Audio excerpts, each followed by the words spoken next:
C'est l'heure du journal sur LCF. Voici le sommaire. Le dialogue entre partis parlementaires s'est poursuivi ce mardi au siège de Togo Télécom. 4 sujets parmi les 12 ont retenu l'attention des différents acteurs ce mardi. Nous ferons le point tout à l'heure. WANEP Togo et la HAC se soulèvent contre la violence sur les écrans. Les directeurs d'organes de presse visuelle ont été rencontrés ce mardi pour une séance de sensibilisation sur les violences sur les petits écrans. Voilà pour le sommaire de ce journal. Bienvenue à toutes et à tous. Ce mardi, les discussions à Togo Télécom se sont poursuivies sous la facilitation de Monseigneur Nicodème Bariga bénissant. Les travaux de ce jour ont porté sur 4 nouveaux points sur les 12 qui sont sur la liste des discussions: la durée et la limitation du mandat présidentiel, l'institution du Sénat, la réforme de la Cour constitutionnelle et le mode de scrutin pour toutes les élections au Togo. Radjoul Mohamedou. Depuis lundi, tous les ingrédients sont réunis pour que le conclave de la classe politique togolaise sur les réformes contenues dans l'APG accouche d'une fumée blanche d'ici la fin du mois. Et pour cause, l'archevêque d'Atakpamé, plébiscité en fin de semaine dernière comme facilitateur, a déjà pris son bâton de pèlerin. Le prélat a dû quitter l'ambiance feutrée de son diocèse pour se jeter dans le tumulte médiatique et se mettre en première ligne des travaux de ce 10e dialogue politique. Après le baptême de feu la veille, avec les 3 premiers points à l'agenda, ce mardi, les acteurs ont mis les bouchées doubles. Il s'agissait essentiellement de la durée de la limitation du mandat présidentiel, de l'institution du Sénat, de la réforme de la Cour constitutionnelle et du mode de scrutin pour les élections, que ce soit l'élection présidentielle ou les élections législatives et locales. C'est vrai qu'on n'a pas finalisé les questions abordées, mais ça fait quand même plus de la moitié des sujets qui ont été abordés. On va les poursuivre demain, toujours dans cette dynamique de parvenir autant que possible à un consensus sur les points examinés. Derrière les portes closes et le huis clos des échanges, comment se déroulent les travaux? Comment construit-on le consensus? Normalement, sur chaque sujet, nous lisons ce qui se trouve dans la Constitution, puis le rapport qui a été fait par le CPDC, et nous faisons un tour de table par rapport à la position de chaque parti politique avant d'entrer dans les débats.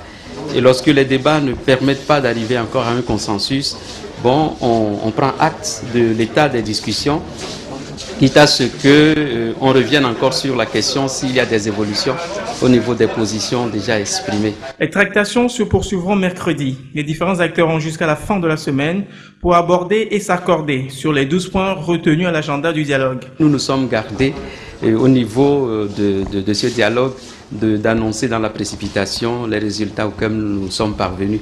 Donc je ne vous dirai pas s'il y a eu déjà un consensus ou des consensus, sur quel point ou sur s'il n'y a pas eu de consensus du tout. Ce n'est pas encore le moment. Un pari difficile, mais pas impossible pour le prélat qui a réussi la prouesse de conduire à bon port le processus de la CVJR. Le ministère de l'économie et des finances, avec l'appui de la coopération française à travers le projet gouvernance urbaine et fiscalité locale, a initié un atelier de concertation avec les collectivités territoriales ce mardi. L'atelier a porté sur la thématique des réformes de la gestion des finances locales. L'objectif est de réussir à impliquer davantage les acteurs locaux dans la gestion publique des affaires de l'État. Ashta Majom. Collectivités locales, délégations spéciales, préfectures et mairies, elles sont toutes représentées à cette séance de travail pour favoriser le dialogue entre les acteurs du terrain et les partenaires techniques. Aujourd'hui, il est plus qu'impérieux de renforcer les capacités des acteurs de gestion des collectivités territoriales pour une meilleure collaboration avec les pouvoirs publics. C'est l'objectif visé par le ministère de l'économie et des finances en organisant cet atelier. Au niveau de l'UEMOA, il a été conçu un ensemble de règles que tous les pays doivent faire adopter. Donc, ils sont là pour qu'on discute avec eux sur désormais comment nous devons gérer nos communes au niveau des finances locales. Quel peut être le rôle du comptable, quel est le rôle du préfet, quel est le rôle du maire en tant qu'ordonnateur. Donc, tout cela doit se savoir et doit se discuter, se partager pour qu'on aille vers une bonne gestion. Nous souhaitons que tous les comptables, tous les ordonnateurs qui sont les maires, les préfets, les délégations spéciales, après les échanges, aient une bonne connaissance de l'outil de gestion des collectivités locales, de la nécessité de la bonne gouvernance, de la bonne gestion, l'efficacité, la qualité de la dépense pour que la base, le développement communautaire se développe. Les collectivités à la base participent activement à l'économie du pays. Une meilleure collaboration avec celle-ci ne pourrait être que bénéfique pour le pays. Le Togo, comme vous le savez, est un pays qui est fort de son économie agricole. Et l'agriculture, elle se fait évidemment en dehors de Lomé. Donc les acteurs locaux jouent un rôle pour le développement économique. Mais pour pouvoir mobiliser les acteurs locaux au service du développement économique, il faut que les structures existent, il faut que la fiscalité soit là, il faut que les transferts financiers puissent avoir lieu entre le centre et la périphérie. Il faut que chacun, pour résumer, ait confiance dans les structures et sache quel est son rôle et quel rôle il doit jouer. Cette séance de travail reste également une occasion pour les différents participants d'échanger sur leur expérience et différentes préoccupations. Il n'y a pas de franche collaboration entre délégations spéciales et les préfets. Cet atelier aujourd'hui devient un repère pour tout le monde, pour les préfets et pour la délégation spéciale. Et je crois que ce qui est de réformes administratives sur la décentralisation, c'est déjà un pas. Cet atelier doit nous pousser à faire ressortir certaines résolutions qui pourraient davantage aider le pays à évoluer dans l'angle démocratique. Encourager une culture de dialogue et de travail collaboratif entre les services de l'État, les collectivités territoriales et les acteurs locaux, c'est la finalité de cette première rencontre qui regroupe les régions des plateaux et maritimes. Prochaine étape en juin pour les 3 autres régions. Je vous le disais dans les titres, dans l'espoir de réduire les violences sous toutes ses formes à l'écran, le réseau africain pour l'édification de la paix, WANEP Togo, en collaboration avec la Haute Autorité de l'Audiovisuel et de la Communication HAC, a organisé une rencontre ce mardi avec les responsables et patrons d'organes audiovisuels. C'est une rencontre pour sensibiliser ces responsables d'organes visuels sur les conséquences de ces violences à l'écran, surtout sur les enfants et les adolescents. Gloria Anani, Ashta Majom.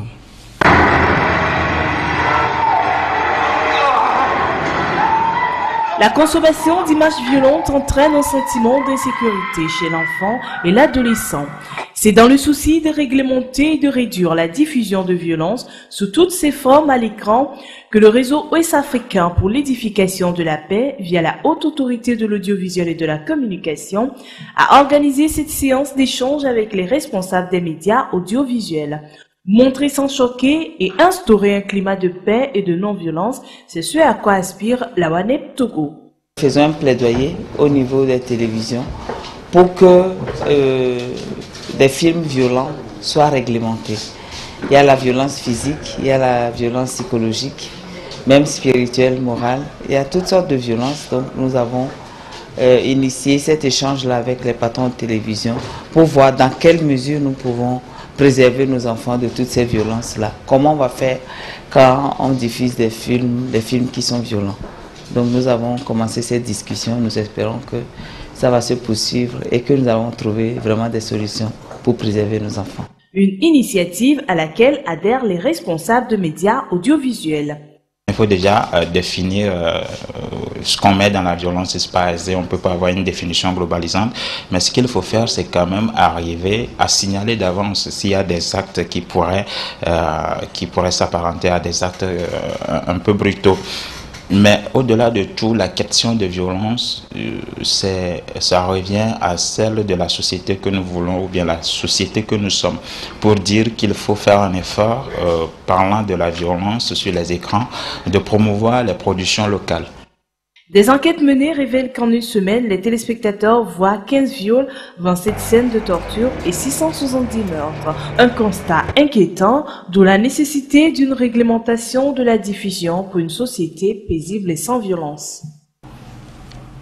Allez, je vous parle à présent d'un film dans lequel il n'y a aucune violence. Le film est intitulé « Kevin et un lendemain incertain ». C'est un long métrage qui a été lancé à Kara le 24 mai dernier. Ce long métrage a été lancé devant plusieurs amateurs de cinéma. Cassandra Naouli, Ugatikou, Alfred Mindissa. Kevin et un lendemain incertain, c'est le titre de long métrage de 3 heures, écrit et réalisé par le groupe cinématographique Neocide. Une nouvelle semence de l'université de Kara qui a connu son lancement officiel le 24 mai dernier au Palais des Congrès de Kara. Un film qui relate les mésaventures de Kevin, orphelin de mère. Kevin, fils choyé de sa mère, la directrice d'une agence, va voir sa vie basculer en classe de terminale lorsque cette dernière va mourir, léguant ses biens donc à son frère, lui demandant de prendre soin de son neveu. Mais ce dernier ne le fera pas et sa femme ne ménagera aucun effort pour pourrir la vie de ce jeune homme.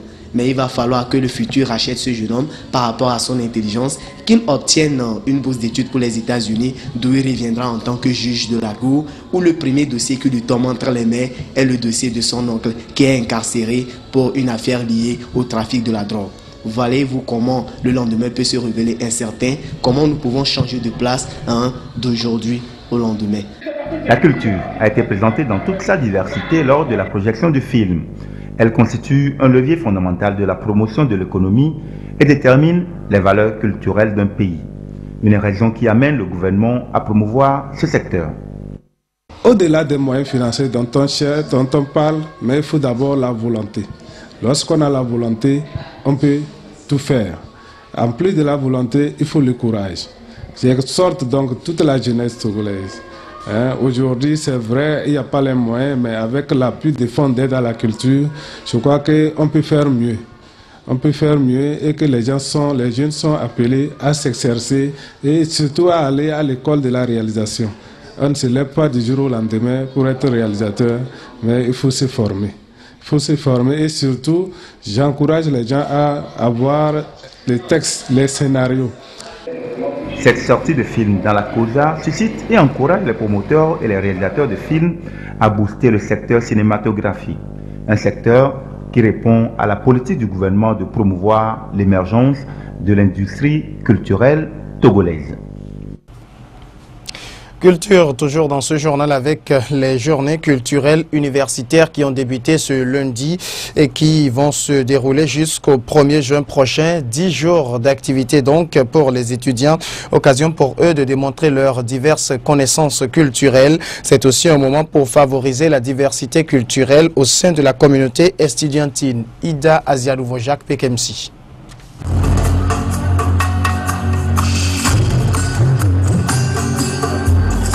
Et c'est parti pour 7 jours. Ces journées culturelles 2014 de l'Université de Lomé qui ont débuté avec les championnats universitaires s'ouvrent officiellement ce lundi.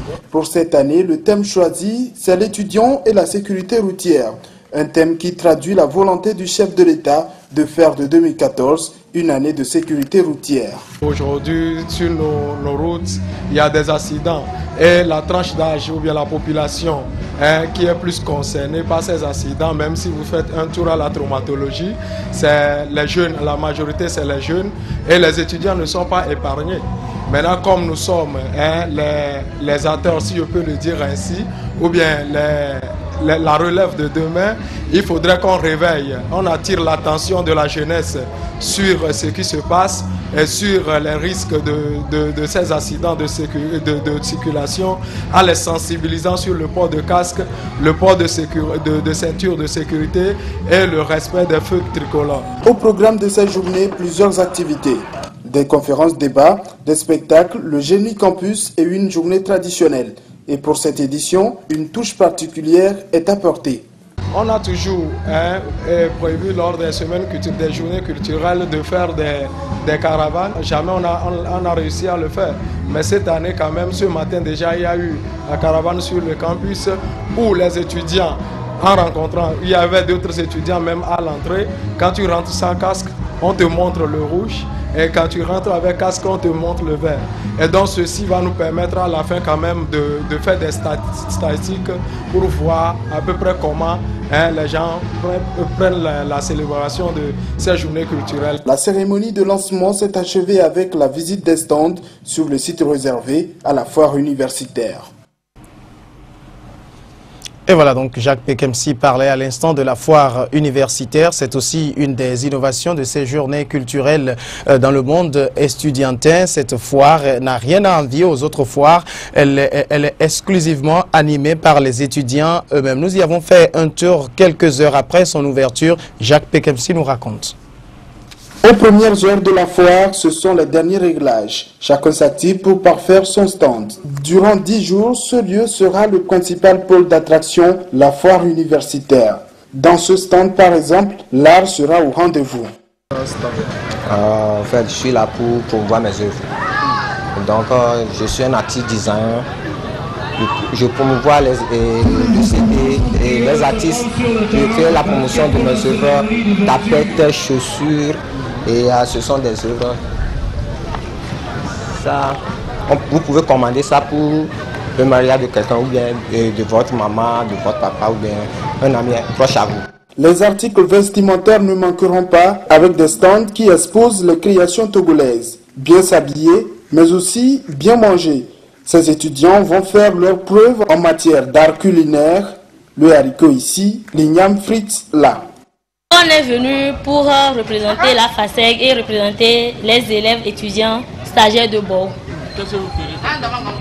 On va vendre les colicots, les ignames frits, du maca, du tchouk, la bière, le pizza, la bière et tout.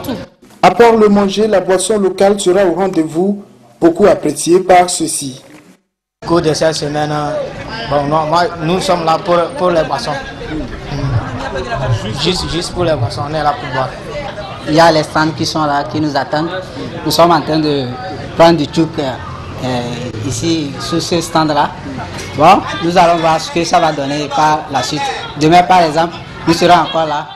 Divers jeux seront également organisés comme ici, avec le baby-foot, un véritable jeu collectif qui resserre les liens entre amis. Comme c'est le début, on vient, on s'amuse ici en jouant le baby-foot. Je vais sortir avec les amis, copains, copines, etc. On va boire, on va faire tout. Je me sens tout joyeux, j'étais très content depuis le matin, on ne fait que jouer au baby-foot. Bon, on se rappelle lorsqu'on était enfant, on jouait du baby, c'est quelque chose de retrouvailles quoi. Et les autres, bon, nos amis des autres universités sont là, bon, nous sommes en train de festoyer ensemble et c'est la joie.